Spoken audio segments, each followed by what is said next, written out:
Bismillahirrahmanirrahim. Assalamualaikum warahmatullahi wabarakatuh.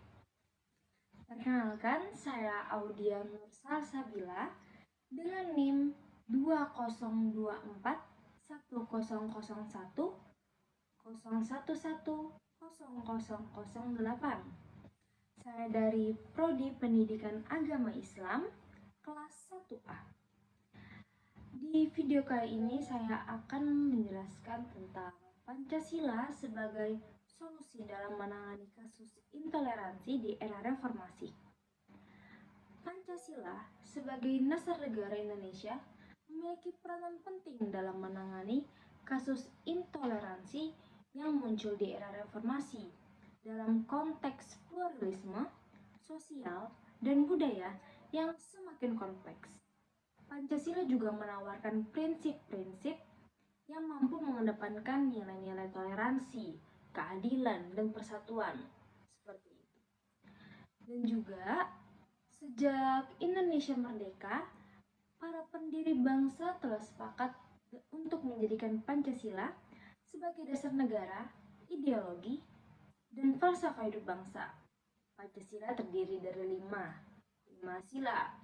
Seperti yang kita ketahui, yang pertama, ketuhanan yang Maha Esa, kemanusiaan yang adil dan beradab, persatuan Indonesia, kerakyatan yang dipimpin oleh hikmat kebijaksanaan dalam permusyawaratan perwakilan, dan yang kelima, keadilan sosial bagi seluruh rakyat Indonesia. Nah, ini tuh berfungsi sebagai landasan dalam menyusun sistem pemerintahan dan tata kelola negara Indonesia. Pancasila juga mencerminkan dalam tujuan utama negara yang tercantum dalam pembukaan UUD 1945 yang menegaskan falsafah kebangsaan dan kenegaraan Indonesia. Pembukaan UUD 1945 memiliki makna yang mendalam, terutama pada alinea pertama yang menyatakan bahwa kemerdekaan adalah hak segala bangsa dan penjajahan harus dihapuskan karena tidak sesuai dengan pri kemanusiaan dan pri keadilan. Hal ini mencerminkan keteguhan bangsa Indonesia dalam mempertahankan kemerdekaan dan menentang segala bentuk penjajahan. Sementara itu, pada alinea pertama, pada alinea ketiga, tercermin motivasi spiritual bahwa kemerdekaan Indonesia adalah berkat rahmat Tuhan yang Maha Esa, yang Maha Kuasa, serta keinginan luhur untuk mewujudkan kehidupan yang berkesinambungan antara aspek material dan spiritual. Seperti itu. Kedua alinea tersebut menegaskan pentingnya menghargai perbedaan dan menjaga toleransi antar agama sesuai dengan landasan konstitusional Indonesia. Namun, dalam 2 dekade terakhir, muncul berbagai kelompok intoleran yang menolak Pancasila dan berusaha menggantinya dengan ideologi agama tertentu. Kelompok-kelompok ini sering melakukan intimidasi terhadap pemeluk agama lain, termasuk dengan menutup tempat ibadah dan menarik izin rumah ibadah dengan dukungan dari pemerintah setempat.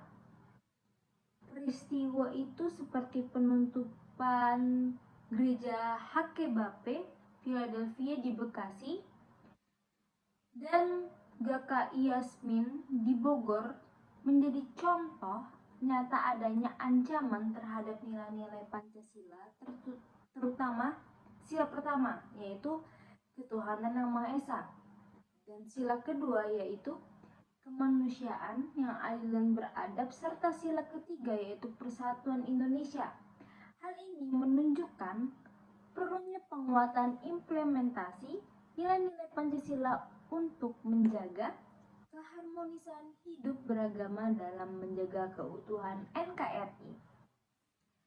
Sebagai respon terhadap radikalisme dan terorisme, Indonesia juga perlu mengimplementasikan nilai-nilai Pancasila dan UUD 1945 dalam rangka memperkuat ketahanan ideologi, dan ketahanan nasional. Pemerintah, masyarakat, dan seluruh elemen bangsa memiliki tanggung jawab untuk menjaga dan menegakkan Pancasila sebagai falsafah hidup. Peran serta masyarakat sangat penting dalam menjaga toleransi dan keberagaman yang ada di Indonesia, serta menanggulangi radikalisme yang mengancam ketuhanan bangsa. Oleh karena itu, perlu adanya kebijakan yang mendukung pengamanan nilai-nilai Pancasila di segala lini kehidupan, termasuk dalam pendidikan sosial dan politik.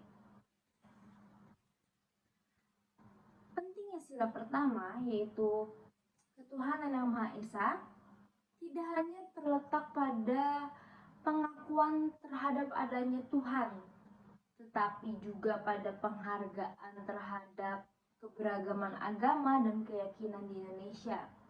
Sejak zaman kerajaan, Indonesia itu sudah terbiasa dengan interaksi antar agama, termasuk dengan agama Islam, Kristen, Katolik, Hindu, Buddha, dan Konghucu. Pancasila juga menegaskan bahwa meskipun Indonesia mengakui berbagai agama, semua agama mengajarkan nilai-nilai kebaikan yang sejalan dengan prinsip-prinsip Pancasila. Oleh karena itu, Pancasila harus terus dipertahankan untuk menjaga kerukunan antar umat beragama dan mencegah radikalisasi yang dapat mengancam keberagaman dan persatuan bangsa Indonesia. Dan ada landasan teoritis yang sudah saya cari. Yang pertama ada landasan filosofis. Dari landasan filosofis ini, Pancasila merupakan hasil pemikiran mendalam para pendiri bangsa yang mencerminkan nilai-nilai universal dan lokal. Secara filosofis, Pancasila memadukan nilai-nilai keagamaan, kemanusiaan, dan kebangsaan. Dalam filsafat negara, Pancasila menjadi panduan moral yang mengatur interaksi sosial untuk menciptakan keadilan dan kedamaian. Nilai ketuhanan yang Maha Esa, misalnya, mengajarkan toleransi beragama, sedangkan nilai kemanusiaan yang adil dan beradab menekankan penghormatan terhadap hak asasi manusia. Yang kedua ada landasan sosiologis. Secara sosiologis, Pancasila lahir dari kenyataan keberagaman masyarakat Indonesia. Nilai-nilainya disusun berdasarkan adat, budaya, dan tradisi lokal yang berkembang dalam masyarakat. Konsep persatuan Indonesia mencerminkan kebutuhan akan harmoni sosial dalam masyarakat majemuk. Pendekatan musyawarah dan gotong royong menjadi prinsip sosial dan diwariskan secara turun-temurun untuk memelihara keseimbangan sosial. Yang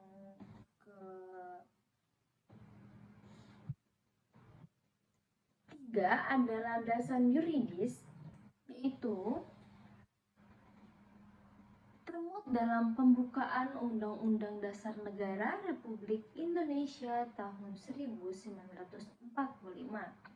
Sebagai sumber hukum tertinggi, Pancasila menjadi pedoman dalam pembuatan peraturan perundang-undangan.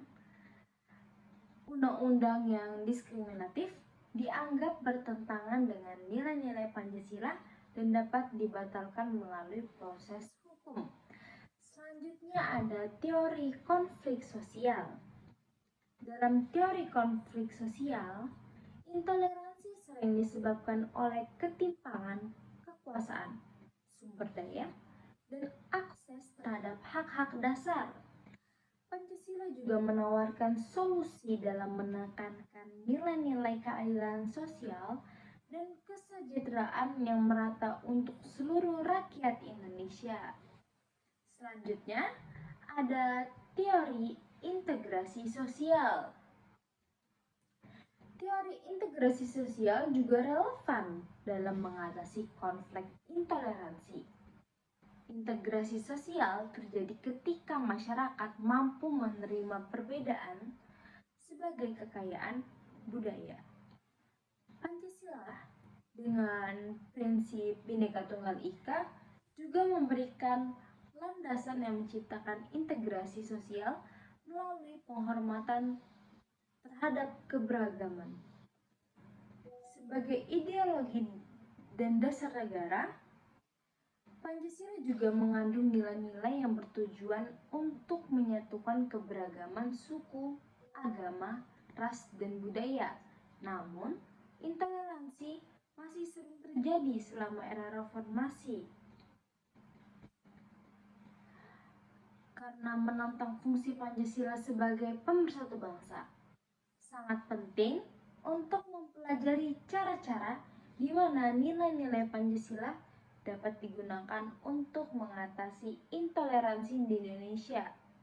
Pancasila juga memiliki nilai-nilai yang berfungsi sebagai pedoman moral dan dasar untuk membangun masyarakat yang harmonis dan beragam.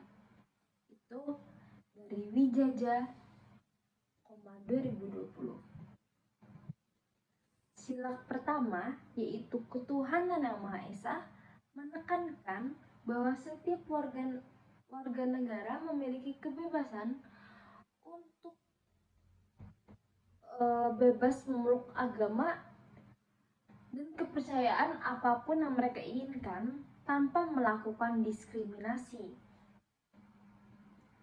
Jika diterapkan, itu akan mendorong sikap saling menghormati antar umat beragama, saling toleransi intinya, yang sangat penting untuk menghentikan konflik. Nilai-nilai ini dapat diterapkan di Indonesia melalui penguatan pendidikan agama yang inklusif, yang akan membantu masyarakat memahami pentingnya keberagaman, keyakinan, dan agama. Nah, selanjutnya sila keempat, yaitu kerakyatan yang dipimpin oleh hikmat kebijaksanaan dalam permusyawaratan perwakilan. Di sini dia menekankan pentingnya diskusi dan musyawarah dalam proses pengambilan keputusan. Konflik yang didasar pada toleransi ini juga dapat diselesaikan dengan menggunakan metode komunikasi konstruktif untuk meningkatkan kerukunan. Prinsip ini juga dapat diterapkan di berbagai lembaga pemerintahan dan komunitas. Yang terakhir juga ada sila kelima, keadilan sosial bagi seluruh rakyat Indonesia, menuntut kesejahteraan dan keadilan yang sama sehingga tidak ada kelompok yang merasa terpinggirkan, yang sering menyebabkan intoleransi. Kebebasan berbicara dan demokratisasi menghadapi tantangan baru selama era reformasi, termasuk kasus intoleransi. Dalam situasi seperti ini, penerapan prinsip-prinsip Pancasila itu menjadi sangat penting loh. Beberapa tindakan konkret termasuk penerapan Pancasila dari kurikulum sekolah, penegakan hukum yang tegas juga tuh dapat melakukan intoleransi. Terus juga ada pertukaran agama dan budaya, peran media dalam menyebarkan pesan toleransi. Menurut sejumlah penelitian, tindakan ini telah terbukti efektif dalam mengurangi gesekan sosial di masyarakat. Nah, itu adalah situasi dari Wibowo 2023.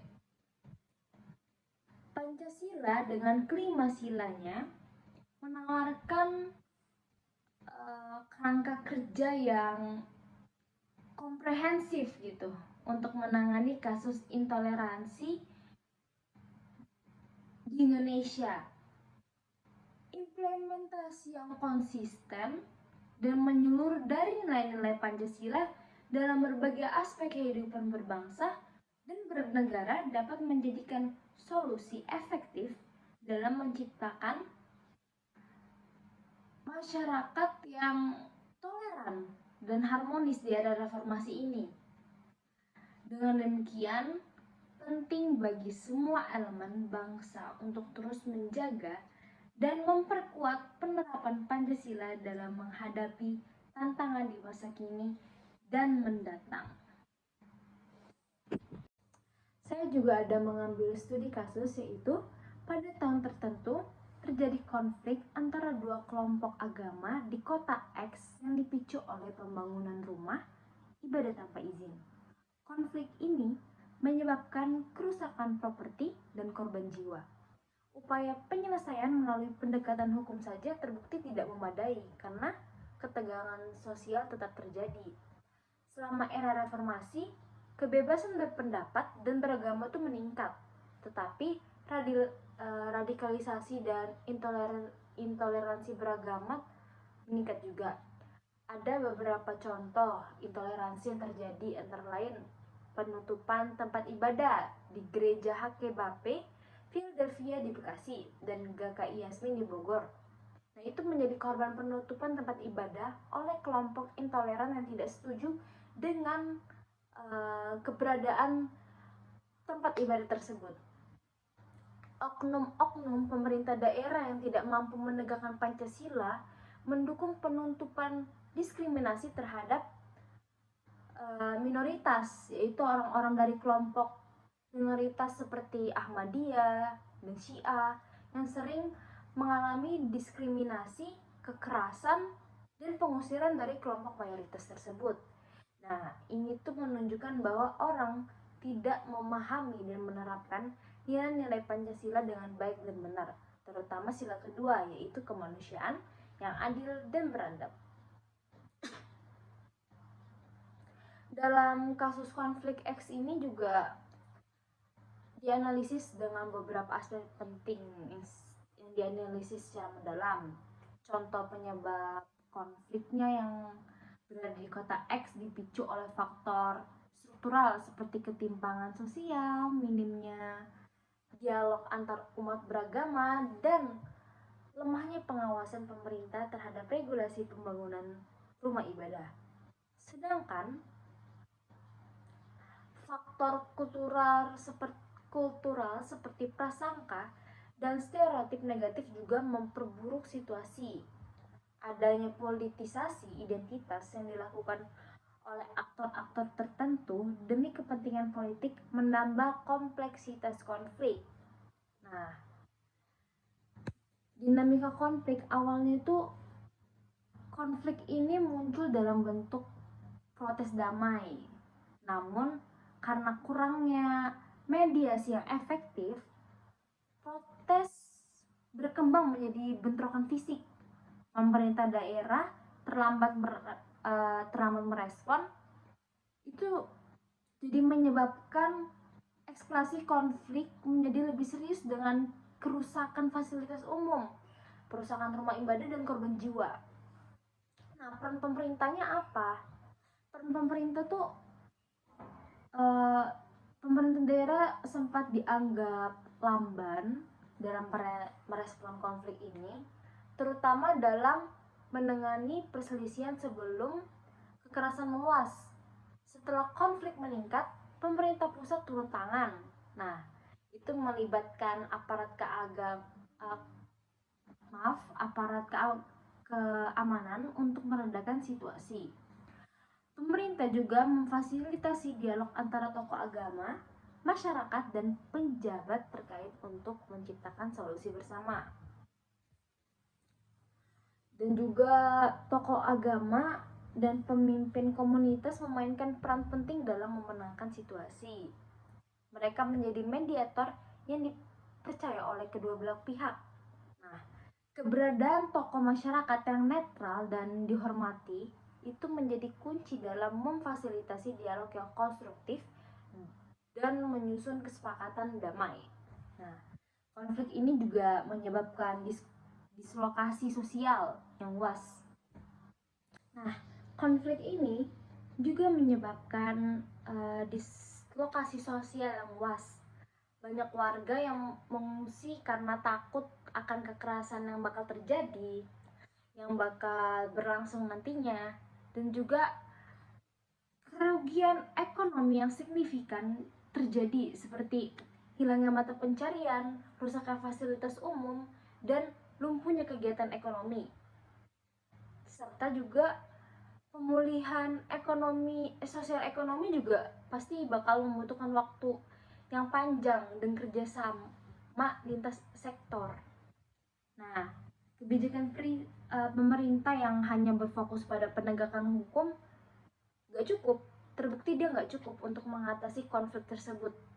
Nah, maka itu diperlukan kebijakan yang lebih holistik dengan pendekatan dialog lintas agama dan pembangunan infrastruktur sosial yang memperkuat solidaritas antar warga.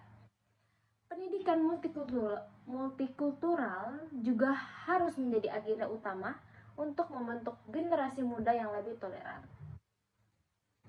Ada juga peran media dalam peran media. Nah, peran media ini yaitu media massa juga memainkan peran signifikan dalam membentuk opini publik selama konflik berlangsung. Sayangnya, ada beberapa media ini cenderung dia berpihak lebih memperkeruh suasana dalam pemberitaannya itu. Dia tuh kayak provokatif gitu. Terus juga ada media yang lebih netral dan konstruktif diperlukan untuk mendukung upaya rekonsiliasi. Seperti itu teman-teman. Terus juga ada apa ini? Apa ya? Itu pemulihan pasca konflik. Nah, setelah konflik itu mereda, pemerintah ini melakukan program pemulihan yang mencakup pembangunan kembali fasilitas umum kayak penyediaan bantuan kemanusiaan dan rekonsiliasi sosial melalui program-program kayak program pelatihan toleransi dan dialog antar umat beragama. Nah, meskipun demikian, proses pemulihan berjalan. Teman-teman, aku juga ada apa ya? Mempersiapkan pertanyaan-pertanyaan untuk aku jawab. Yang pertama, apa dasar yang menjadikan Pancasila yang relevan sebagai solusi dalam menangani kasus intoleransi di era reformasi? Nah, ini pertanyaan yang sangat bagus teman-teman. Yang menjadikan dasar yang menjadikan. Nah, Pancasila relevan karena merupakan ideologi dasar negara. Nah, ideologi dasar negara ini yang menekankan persatuan dalam keberagaman. Contohnya sila pertama, ketuhanan yang Maha Esa. Itu dia menegaskan penghormatan terhadap kepercayaan dan agama yang dianut masyarakat. Contohnya lagi, sila ketiga, Persatuan Indonesia. Nah, menggarisbawahi pentingnya menjaga harmoni dan integrasi sosial. Dalam konteks reformasi juga membawa kebebasan berekspresi. Pancasila menjadi landasan moral untuk mencegah kebebasan tersebut disalahgunakan sehingga merugikan keberagaman. Seperti itu teman-teman. Terus pertanyaan kedua, bagaimana sila-sila Pancasila dapat diterapkan dalam mengatasi konflik yang berakar pada intoleransi? Bagaimana sila-sila dapat diterapkan untuk mengatasi konflik tersebut ya?